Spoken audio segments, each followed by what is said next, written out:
الرحیم السلام علیکم۔ خبرنامے میں شامل کرتے ہیں آج کی ایک اہم خبر۔ کابینہ ڈویژن نے عید الاضحیٰ پر 3 چھٹیوں کی تجویز دے دی۔ میڈیا رپورٹ کے مطابق کابینہ ڈویژن نے چھٹیوں کی سمری وزیر اعظم شہباز شریف کو بھجوا دی ہے۔ سمری کی کاپی ARY نیوز کو موصول ہو گئی ہے۔ سمری میں 10 سے 12 جولائی تک عید تعطیلات کی تجویز دے دی گئی ہے، یعنی اتوار تا منگل تمام سرکاری اور نجی ادارے بند رہیں گے اور بدھ سے دفاتر معمول کے مطابق کھلیں گے۔ خیال ہے کہ ذو الحج کا چاند 30 جون کو نظر آ گیا ہے، جس کے تحت ملک بھر میں عید الاضحیٰ کا پہلا روز 10 جولائی بروز اتوار کو منایا جائے گا۔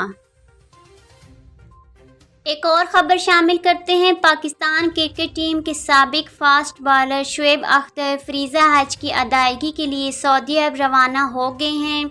سماجی رابطوں کی ویب سائٹ ٹویٹر پر شعیب اختر نے احرام پہنے اپنی تصاویر جاری کیں اور کہا کہ الحمدللہ میں سعودی عرب کے سرکاری مہمان کی حیثیت سے فریضہ حج کی ادائیگی کے لیے روانہ ہو رہا ہوں۔ شعیب اختر نے مزید لکھا کہ میں مکہ میں حج کانفرنس سے خطاب بھی کروں گا، جس میں مسلم دنیا کے رہنما شریک ہوں گے۔ سابق فاسٹ بالر نے کہا کہ وہ اس سلسلے میں سعودی سفارتخانہ پاکستان کے ممنوع ہیں۔ خیال رہے کہ حج کا رکن اعظم وقوف عرفہ 8 جولائی کو ادا کیا جائے گا، جس کے بعد 9 جولائی کو سعودی عرب میں عید الاضحیٰ منائی جائے گی۔ آج کے خبرنامے میں بس اتنا ہی۔ مجھے دیجیے اجازت۔ اللہ حافظ۔